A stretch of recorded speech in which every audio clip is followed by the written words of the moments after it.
साथियों नमस्कार। विश्व गुरु का ज्ञान विश्व शांति अभियान चैनल में आप सभी लोगों का स्वागत है और आप सुन रहे हैं जगत प्रेमी चंद्रदेव के द्वारा प्रवचन।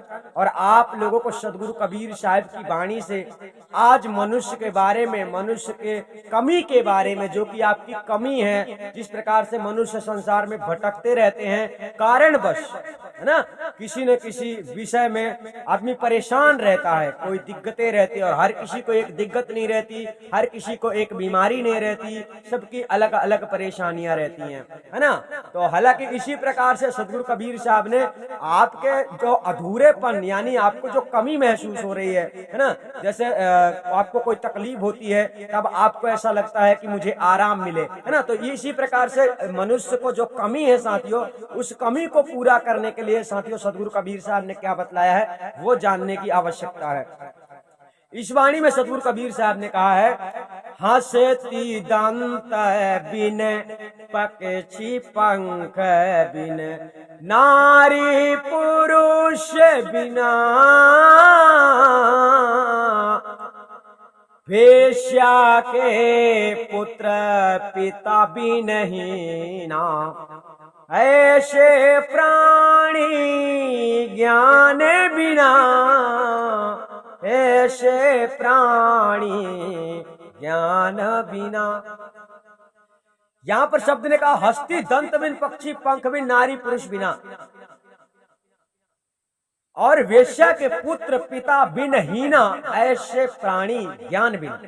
ऐसे प्राणी ज्ञान बिना का मतलब होता है साथियों, प्राणी शब्द यहाँ पर मनुष्य के लिए बतलाया गया है। और वास्तव में जो भी शिक्षा सदगुरु कबीर साहब ने दी है वो सारी शिक्षा तो मनुष्य के लिए ही है, क्योंकि मनुष्य ही है जो ज्ञान को अर्जित कर सकता है और ज्ञानवान बन सकता है और ज्ञान प्राप्त करके अपने जीव का कल्याण भी कर सकता है। तो चलिए इस शब्द को हम शुरू से समझते हैं कि क्या कहने का तात्पर्य सदगुरु कबीर साहब के कहने का। सबसे पहले हस्ती का मतलब समझो।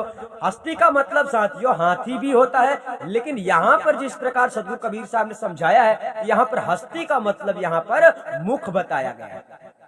ठीक है, हस्ती का एक दूसरा अर्थ होता है जो कि हाथी है, लेकिन यहाँ शब्द के अनुसार जब बात आती है तो शब्द में हस्ती का मतलब यहाँ पर मुख आ जाता है, क्योंकि आगे शब्द में लगा हुआ है हस्ती दंत बिन। दंत का मतलब होता है दांत, है ना। तो अब यहाँ पर आपको समझना है कि हस्ती दंत बिन, इसका मतलब हो गया कि मुख में अगर दांत ना हो तो मुख की शोभा खत्म हो जाती है। इसी प्रकार पक्षी पंख बिन, पक्षी के अगर पंख ना हो तो मतलब पक्षी की शोभा खत्म हो जाती है, अर्थात पक्षी अच्छा नहीं लगता, पक्षी देखने में अच्छा नहीं लगता। ठीक इसी प्रकार से पक्षी उड़ भी नहीं पाएगा। इसी प्रकार से अगर मुख में दांत ना हो तो आप चबा भी नहीं पाओगे, और मुख में दांत नहीं है तो देखने में भी अच्छा नहीं लगेगा। इसी प्रकार से नारी पुरुष बिना, साथियों इस संसार में बहुत सारे भक्त लोग भक्ति करते हैं, भक्ति के बारे में जानते नहीं है और नाना प्रकार के धर्म गुरु और जैसा जैसा ज्ञान दे देते हैं। बहुत सारे लोग तो संन्यास ले लेते हैं, घर छोड़ देते हैं, जंगल में चले जाते हैं, घर परिवार में रहते ही नहीं। तो यहाँ पर वो बतलाया जाता है कि जो कुछ लोग संसार में ऐसे हैं जो शादी नहीं करते हैं और वो समझते हैं कि हम ब्रह्मचारी हैं।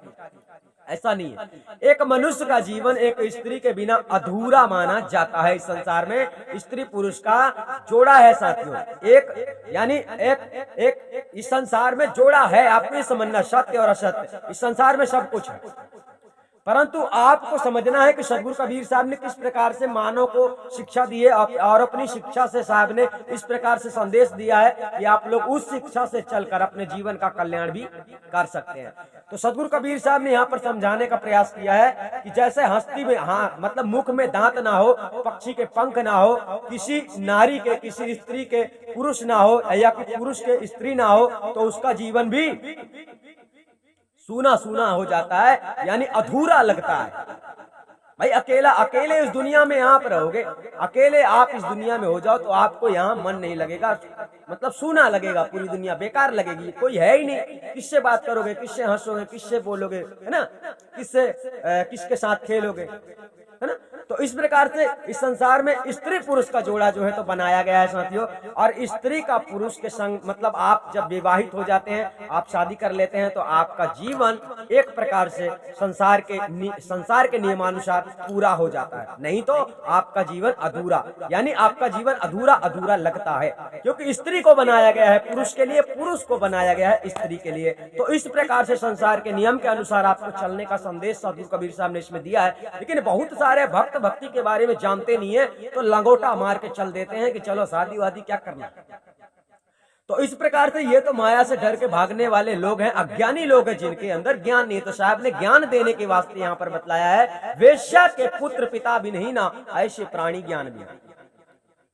वेश्या का मतलब आप तो समझ ही गए होंगे कि वेश्या का कोई पति नहीं होता, और उसका पति नहीं होता। अगर उसका कोई बच्चा होता है तो उसका कोई पिता नहीं होता है, अर्थात उसको पिता की कमी होती है। अगर वो पूछेगा मेरा पिता कौन है, तो वेश्या क्या जवाब दे सकती है, अर्थात नहीं दे सकती है। इसलिए उसका भी मतलब ये अधूरापन कोई पूरा नहीं कर पाता। और ऐसे ही प्राणी ज्ञान बिना मतलब कि मनुष्य जो है जिसे ज्ञान की कमी है। अब संसार के लोग जो है तो ये नहीं समझते हैं कि हमें वास्तव में ज्ञान की कमी है। अगर ऐसा समझने लगो तो ज्ञान अर्जित करने लगो, ज्ञान सुनने लगो, सत्संग सुनने लगो।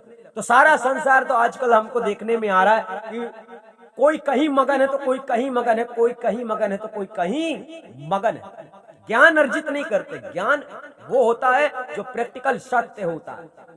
झूठे बकवासवादी जो बात करते हैं, जो फालतू की बातें करते रहते हैं, जैसे कॉमेडी में अक्सर बहुत सारी बातें फालतू ही होती हैं जिसका कोई सार नहीं होता। बस आदमी को थोड़ा अच्छा लगता है, हंस लेते हैं और मगन रहते हैं, दूसरे दिन भूल जाता है। अरे याद भी रहेगा तो क्या फायदा होगा, कुछ नहीं, है ना। तो इस संसार में जिस प्रकार से सदगुरु कबीर साहब ने मानव समाज को जगाया है, शिक्षा दी है कि आप लोग सही लाइन पर आ जाओ और अपने जीवन के उद्देश्य को पूरा करो। मनुष्य का तन पाया और मनुष्य के तन प्राप्त करने के बाद पूर्ण ज्ञान की प्राप्ति नहीं कर पाए। पूर्ण ज्ञान की प्राप्ति क्या है? पूर्ण ज्ञान की प्राप्ति का मतलब होता है आत्मा परमात्मा का स्वरूप ज्ञान परिचय कर लेना। जब आपको आत्मा परमात्मा का स्वरूप ज्ञान प्राप्त हो जाता है तो आपका जीवन सार्थक हो जाता है। मतलब मनुष्य का जीवन पाने के बाद में आपने जो कर्तव्य किया है, जो करना जरूरी था, वो आपने पूरा कर लिया है। मतलब आपकी एक कमी थी, ये आपने पूरी कर ली। तो मनुष्य को जगाने के लिए, मनुष्य को समझाने के लिए सदगुरु कबीर साहब ने भांत भांत से अपने शब्दों में मतलब समझाया है। और यही आप लोगों को समझने का प्रयास करना है कि सदगुरु कबीर साहब ने किस प्रकार से मतलब आप लोगों को नाना प्रकार से समझाया। और ये शब्द ही आप समझ लीजिए शब्द क्या कह रहा है, और शब्द को प्रैक्टिकल रूप से समझिए कि कितना सही है और कितना गलत है। तो इस प्रकार से चलिए साहब ने आगे क्या कहा है वो भी जान लेते हैं, इसके बाद में और आगे बढ़ते हैं। आगे शब्द कहता है, देह नयन बिन रैन चंद्र बिन मंदिर दीप बिना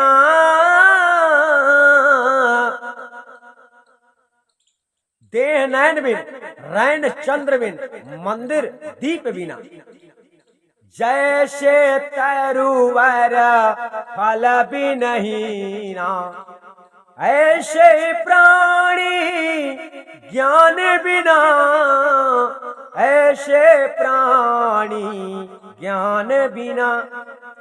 शब्द ने कहा देह नयन बिन, देह नयन बिन रैन चंद्र बिन मंदिर दीप बिना। देह का मतलब तो आप समझते हैं कि ये शरीर होता है, और शरीर के अंतर्गत अगर आंखें ना हो तो आपके जीवन में अंधकार ही अंधकार है, यानी कुछ भी आप देख नहीं सकते हैं, है ना। तो इस मनुष्य तन को पाने की शोभा समाप्त हो जाती है अगर आंखें ना हो, क्योंकि आपको सुंदरता कुछ दिख नहीं रही है, और आपको भी कोई देखेगा तो बोलेगा सूरदास है। आपके सामने कोई चोरी कर ले, कोई कुछ भी करता रहे तो तुम नहीं देख सकते हो, इसलिए तुम्हारा जीवन बेकार है। मतलब आंखों की कमी हो गई, इस देह में बहुत बड़ी कमी है। एक हाथ ना हो तो बात अलग है, एक पैर ना हो तो बात अलग है, लेकिन आंख ही ना हो तो समझो कि कुछ भी नहीं है तुम्हें। दूसरे के सहारे ही सब कुछ करना पड़ता है, क्योंकि कोई तुम्हें जहर भी खिला सकता है, खा लो। लेकिन अगर आंख होती तो देखते, पहचानते, जानते, ना खाते। तो इस प्रकार से मनुष्य का देह जब प्राप्त होता है तो इस देह में अगर नयन ना हो तो देह की शोभा समाप्त हो जाती है। रैन चंद्रबिन, रैन का मतलब रात्रि होता है। रात्रि में अगर चंद्रमा का प्रकाश ना हो, चंद्रमा के दर्शन ना हो, चंद्रमा ना हो, तो पूरा आसमान, पूरा गगन अच्छा नहीं लगता, खराब लगता है, घनघोर अंधेरा लगता है। और चंद्रमा की रोशनी होती है, चंद्रमा होता है, चंद्रमा दिखाई देता है तो गगन अच्छा लगता है, नीला अंबर लगता है। इस प्रकार से अधूरापन यहाँ पर जो मनुष्य की जो कमी है वो बतलाने का प्रयास दूर कर रहे हैं कि देह नयन बिन, रैन चंद्र बिन, मंदिर दीप बिना। कोई भी मंदिर हो, जैसे संसार में मंदिर बनवाया जाता है, बहुत सारे लोग बनवाते हैं, है ना, राम कृष्ण आदि नाना प्रकार के देवी देवताओं का मंदिर, और उस मंदिर में कोई दीपक ना जलाए, है ना, यानी कि कोई पूजा करने वाला ना हो, कोई उसको नहलाने वाला ना हो, कोई उधर साफ सफाई करने वाला ना हो। सबसे बड़ी बात यहाँ पर कि दीप ना जलाने, दीप की बात आई। मंदिर तो बना है, मंदिर किस लिए बना है? भगवान का मंदिर बनाया है लोगों ने, तो अब उसमें अगर दीप नहीं जलेगा तो वहां अंधेरा रहेगा। दीप, अब आजकल तो इलेक्ट्रिसिटी हो गया है, इलेक्ट्रिक काम हो गया, लाइट बल्ब सब कुछ हो गया है, लेकिन फिर भी वहां पर दीपक का महत्व तो बहुत ज्यादा होता है। कहीं भी चले जाओ, कहीं के मंदिरों में चले जाओ आप, है ना, तो मंदिर दीप बिना, यानी कि मंदिर में दीपक ना जलाया जाए तो मंदिर की शोभा खत्म हो जाती है, मंदिर में अच्छा नहीं लगता है, मंदिर थोड़ा बुरा लगता है। आपको यही समझना है, वो कमी है, एक कमी बतला रहे हैं सदगुरु। हालांकि कमी आपको समझाने के लिए इस प्रकार बतलाया जा रहा है। वास्तव में सबसे बड़ी बात तो कमी आप लोगों में, क्योंकि आप लोगों में कमी ना होती तो मंदिर ना बनवाते। आज भी बहुत सारे लोग मंदिर बनवाते हैं, न जाने कितना कितना पैसा लगा के मंदिर बनवा देते हैं, और उस मंदिर में पूजा करने के लिए वो खुद नहीं रहने वाले, बनवाएंगे फिर चले जाएंगे, फिर दूसरे आएंगे, फिर उसमें पूजा वो करेंगे, फिर और दूसरे आएंगे, तो ऐसा होता रहता है। तो इस प्रकार से मनुष्य के अंदर जो ज्ञान की कमी है ना, इस प्रकार से साहब ने अपने शब्दों में कहने का प्रयास किया है कि जो कमी तुम्हारे अंदर है वो पूरा करो। जैसे तरुवर फल भी नहीं ना, ऐसे प्राणी ज्ञान में। तरुवर का मतलब यहाँ पर हो गया कोई वृक्ष, कोई भी वृक्ष हो, अगर उसमें फल नहीं लगता है तो वो वृक्ष सूना लगता है। फल ना हो, फूल ना हो उसमें, ऐसे ही हो जैसे घास होती है ना, तो उसकी शोभा खत्म हो जाती है। किसी भी वृक्ष में अगर फल लगते हैं, फूल लगते हैं, तो वो वृक्ष शोभायमान होता है, अच्छा लगता है। बहुत सारे ऐसे वृक्ष हैं जिनमें फल नहीं लगते हैं, जिसमें फूल भी नहीं लगते हैं, ऐसे बहुत सारे वृक्ष हैं। तो ये वृक्ष की कमी है, उन वृक्षों की कमी यहाँ पर बताई जा रही है। जिस प्रकार वृक्ष में अगर फूल फल ना हो तो वो वृक्ष में अधूरापन होता है। जैसे इंसान में किसी के पास कुछ है तो आदमी ईर्ष्या करता है। ईर्ष्या कैसे करता है? जैसे किसी के पास अच्छी कार है, अच्छा बंगला है, अच्छी गाड़ी है ना, तो जिसके पास नहीं है तो उसको लगेगा यार उसके पास है, मेरे पास नहीं है। ठीक इसी प्रकार से वृक्षों की कमी बताया है इसमें। जैसे किसी वृक्ष में खूब फल लगते हैं, फूल भी लगते हैं, और किसी वृक्ष में फल फूल नहीं लगते, तो दूसरा वृक्ष सोचता होगा कि मुझ में फल नहीं है, मतलब मुझ में ये कमी है। वृक्ष तो वृक्ष ही है ना। तो इसी प्रकार से मनुष्य भांत भांत के संसार में है, और मनुष्य के अंतर्गत जो कमी है वो कमी बताने का प्रयास कर रहे हैं। सदगुरु ने यहाँ पर बतलाया है, जैसे तरुवर फल भी नहीं ना, ऐसे प्राणी ज्ञान भी।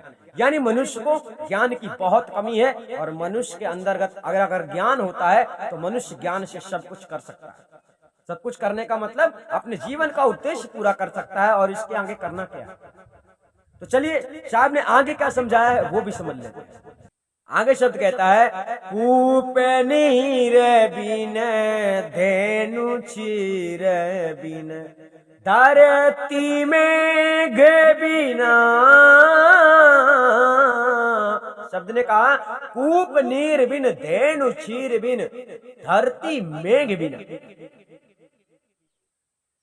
जैसे पंडित वेद भी नहीं ना, जैसे पंडित वेद भी नहीं ना, ऐसे प्राणी ज्ञान बिना।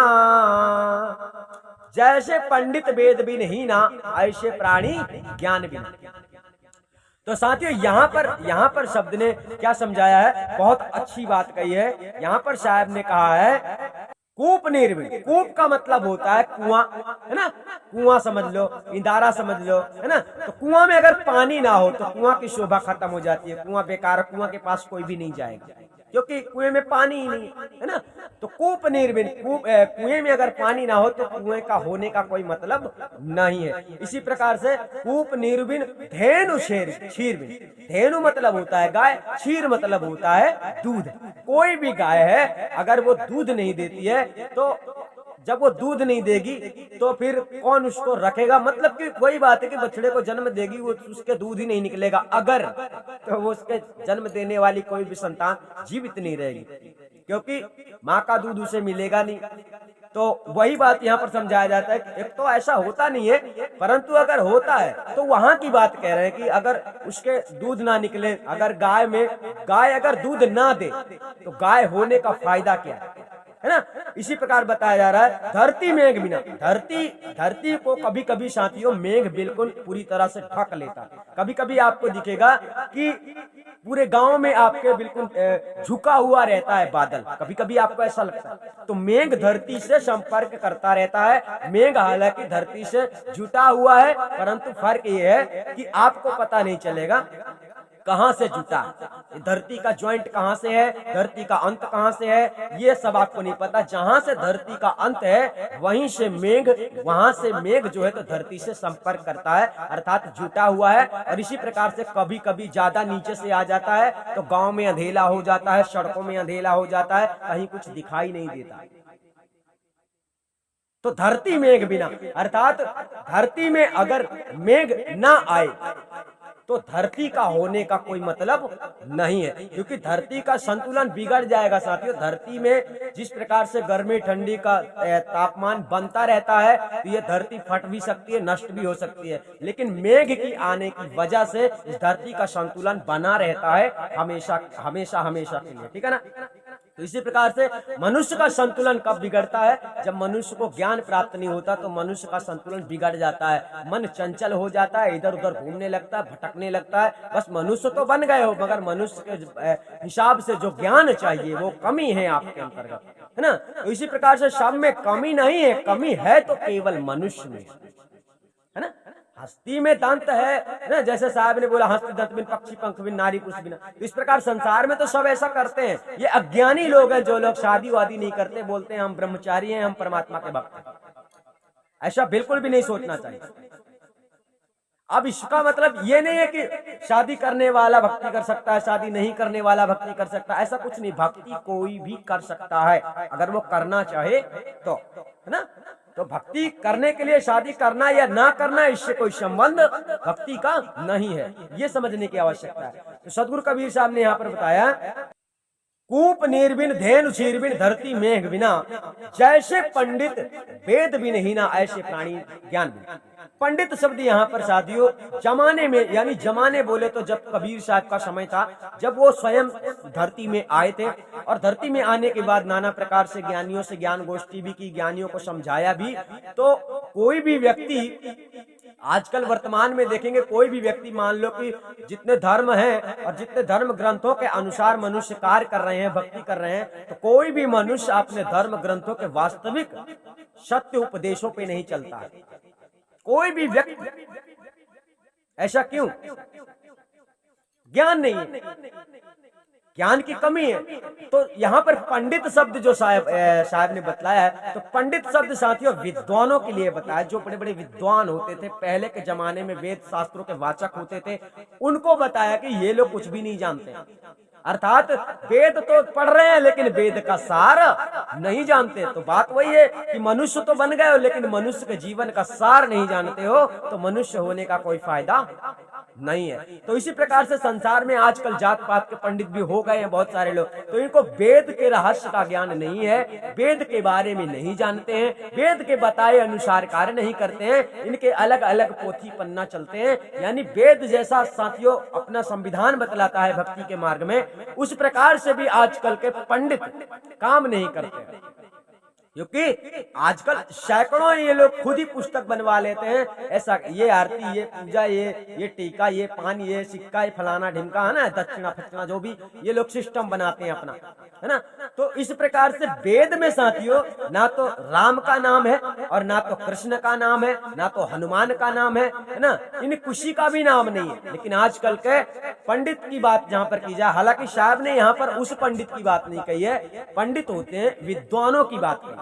तो वो विद्वान पहले होते थे, विद्वान तो होते थे, लेकिन वो विद्वान होने के अनुसार विद्वान एक ज्ञानी माना जाता, तो वो अपने आप को विद्वान समझते थे, ज्ञानी समझते थे, लेकिन वो ज्ञानी होते नहीं थे। क्योंकि अगर वेद शास्त्रों को पढ़ते थे और समझते थे, तो अगर वो समझ लेते वास्तव में कि वेद के ज्ञान से पार ब्रह्म परमात्मा तक हमारी पहुंच नहीं हो सकती, हमारा जीवन कल्याण नहीं हो सकता है वेद के पढ़ने से, वेद के ज्ञान से, तो वेद को छोड़ दिए होते। तो वेद का सार नहीं जानते थे, इसलिए वेद में ही उलझे रहते थे। जमाने के विद्वान लोगों की बात चल रही है, आज के नहीं। आजकल के तो वे वेद पढ़ते ही नहीं है। भागवत बन गया है, मतलब गीता भागवत बन गया है, रामायण है और नाना प्रकार के ग्रंथ हैं, इतिहास है, महाभारत है, बहुत कुछ ऐसे रचनाएं हो गई हैं जिसमें उलझे रहते हैं, उलझाते रहते हैं सबको। तो वो बातें तो यहाँ पर अलग है। तो यहाँ पर साहब ने कहा जैसे पंडित ज्ञान बिना ऐसे, जैसे पंडित वेद बिना ऐसे प्राणी ज्ञान बिना। यानी हर मनुष्य को जो ज्ञान की कमी है, साहब ने इस वाणी में सबसे ज्यादा जोर दिया है कि अगर तुम्हें कुछ कमी है तो वो है ज्ञान। और वो ज्ञान ऐसा नहीं है कि जैसा तैसा ज्ञान ले लो। जिस प्रकार से ज्ञान सदगुरु कबीर साहब ने दिया, उस प्रकार से ज्ञान अगर सारे संसार को प्राप्त हो जाए, अगर सारा संसार उस ज्ञान को समझ ले और उनके बताए ज्ञान को शीश धर ले, मतलब अपने सर पे धर ले, समझ ले और मान ले, तो वास्तव में इस संसार से, धरती से पाप नष्ट हो जाएगा एक सेकंड में। जब सब कोई मान ले तब ना। तो बात यहाँ दुविधा की ये आ रही है कि अभी तो संसार में इतना, मतलब इतने बुरे बुरे लोग हैं कि अच्छी बातों को छुपा देते हैं, बुरी बातों को वायरल कर देते हैं। मतलब इस संसार में अच्छे लोग बहुत कम हैं, बहुत कम।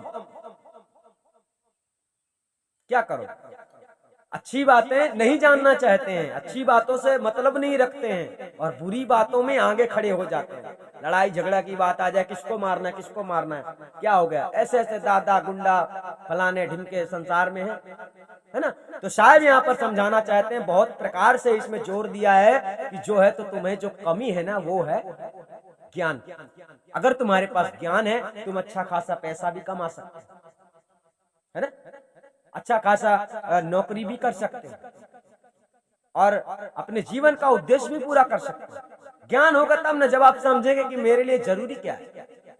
अब ज्ञान नहीं है, चढ़ गया है सर्व, अरे मुझे तो 5,000 का शर्ट पहनना है ना, 40,000 का पैंट पहनना है, 3 करोड़ की गाड़ी में घूमना है, ये ऐश्वर्य है, ये अज्ञानता। मनुष्य के जीवन को उद्देश्य पूरा करने के लिए ज्यादा परेशान नहीं होना पड़ता है, बस अपने अंदर जज्बा होना चाहिए, हौसला होना चाहिए। आप लोग अक्सर क्या करते हैं, संसार में टीवी टावा देख देख के, दूसरे की कला में देख देख कर हैरान हो जाते हैं, अरे ऐसा करते हैं, अरे आप भी इंसान हो, अगला भी इंसान है जो कर रहा है, आप चाहोगे ना तो आप भी कर सकते हो ऐसा, पर उसके लिए परिश्रम करना पड़ता है, तैयारी करनी पड़ती है।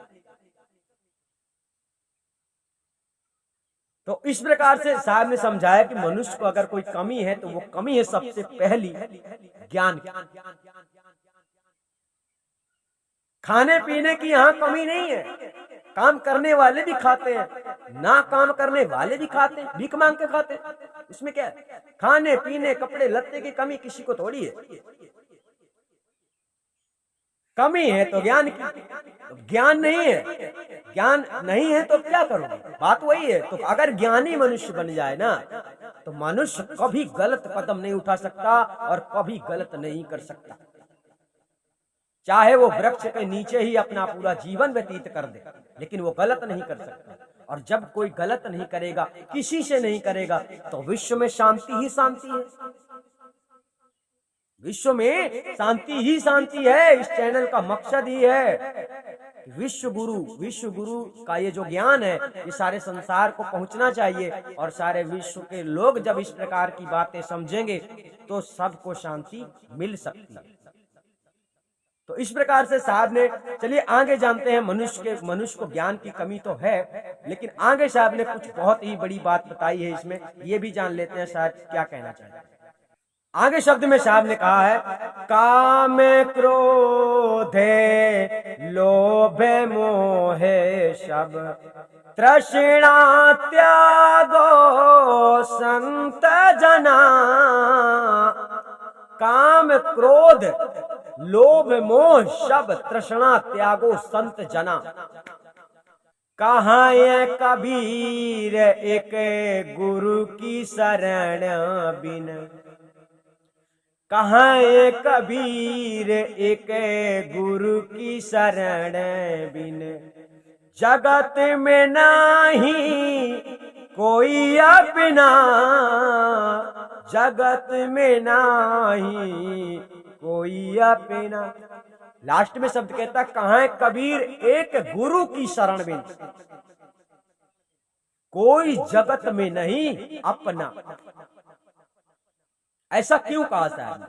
साथियों, जिस ज्ञान की कमी आप लोगों को है, मतलब पूर्ण ज्ञान है ना, जो संशय होता है, जो जिसकी वजह से मनुष्य भटकता रहता है, दर दर की ठोकरें खाता है, नाना प्रकार के पूजा अर्चना ध्यान भजन कीर्तन इन जालों में फंसा रहता है। तो इन जालों से मुक्त करने के लिए साहब ने क्या बताया, कहा है कबीर एक गुरु की शरण में, एक गुरु। अब वो एक गुरु कौन है? सतगुरु। साथियों, जो पूर्ण गुरु होता है, जो आत्मा परमात्मा का स्वरूप ज्ञान करवा देता है। एक ऐसा गुरु के बिन इस संसार में तुम्हारा कोई भी अपना नहीं है। खास मतलब वो ज्ञान देने वाला वही है, विशेष पूर्ण ज्ञान। बाकी ज्ञान तो दुनिया भर में तुमको मिल ही जाएगा। नौकरी करना है तो बहुत पढ़ लोगे, पढ़ते पढ़ते पढ़ते पढ़ते बहुत मतलब सीनियर हो जाओगे, समझ लोगे, डिग्री प्राप्त कर लोगे, नौकरी भी कर लोगे, सब कुछ कर लोगे। लेकिन ये ज्ञान सब कुछ मिलने के बाद भी आपको कमी है। कौन सी कमी? आत्मा परमात्मा का स्वरूप ज्ञान प्राप्त करने वाली कमी। और ये ज्ञान आपको कहाँ मिलता है? गुरु की शरण। तो इस ज्ञान को अर्जित करने के लिए भी परिश्रम करना पड़ता है, कर्म करना पड़ता है, कर्तव्य करना पड़ता है। जैसे दौलत कमाने के लिए कर्तव्य करना पड़ता है, इसी प्रकार से सतगुरु से ज्ञान प्राप्त करने के लिए भी परिश्रम करना पड़ता है।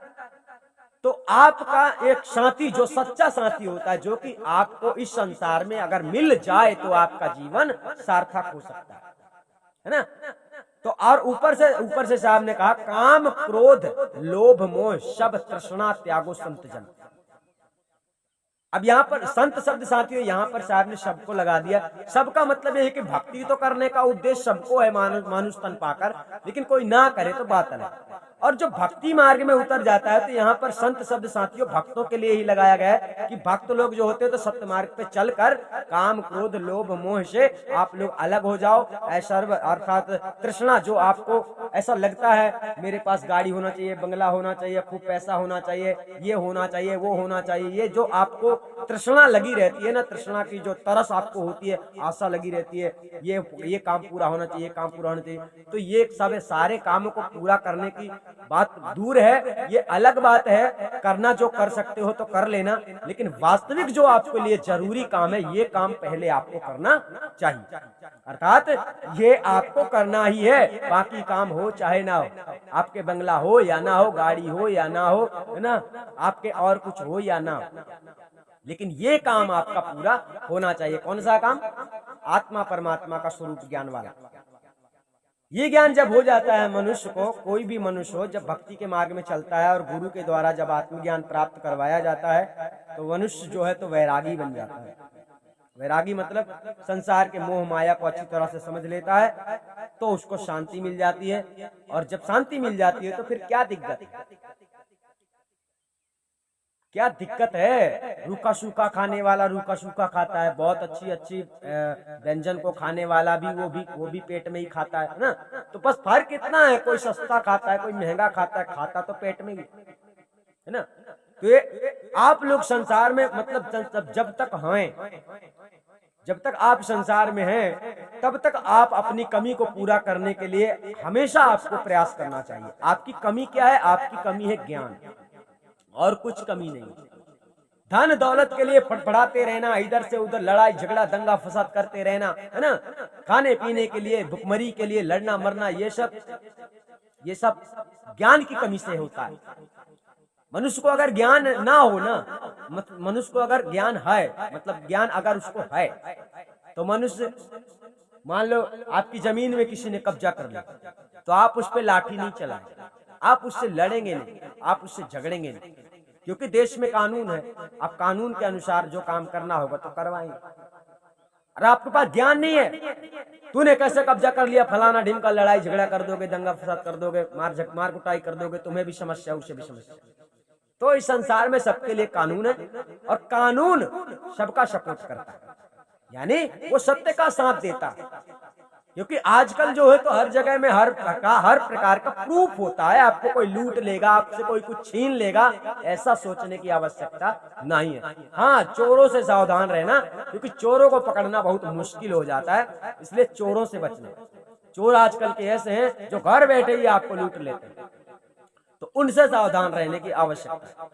तो यहाँ पर सदगुरु कबीर साहब ने इस प्रकार से चेतना जगाई है आप लोगों की कि आपकी जो कमी है उस कमी को पूरा कर लो। और आपकी सबसे बड़ी कमी है साथियों ज्ञान, और वो ज्ञान है आत्मा परमात्मा का स्वरूप ज्ञान। और दुनिया भर का ज्ञान पा लेने से 17-50 मतलब दुनिया भर के ग्रंथों को पढ़ लेने से, यहाँ वहाँ की बातें जान लेने से वो ज्ञान नहीं है। ज्ञान अगर है तो आपका वास्तविक आत्मा स्वरूप ज्ञान अगर आपको मिल जाता है तो आप ज्ञानी माने जाते हैं, तो आपकी कमी पूरी हो जाती है। इस वाणी में जो साहब ने बताया है, इस वाणी का उद्देश्य यही है कि ऐसे प्राणी ज्ञान बिना, मतलब और इस संसार में जो गुरु होता है, गुरु की शरण में ही आपको आत्मा ज्ञान, आत्मा परमात्मा का स्वरूप ज्ञान प्राप्त होता है। इसीलिए बताया गया, कहाँ ही कबीर एक गुरु की शरण बिन जगत में नहीं कोई अपना, है ना। तो यहाँ पर साहब ने यही समझाने का प्रयास किया कि इस संसार में अगर कोई अपना है जो आपको अपना लेगा और आपके जीवन का जो आखिरी मकसद है वो पूरा कर देगा, जो आखिरी ज्ञान आपको प्राप्त करना है ये गुरु के पास प्राप्त होता है,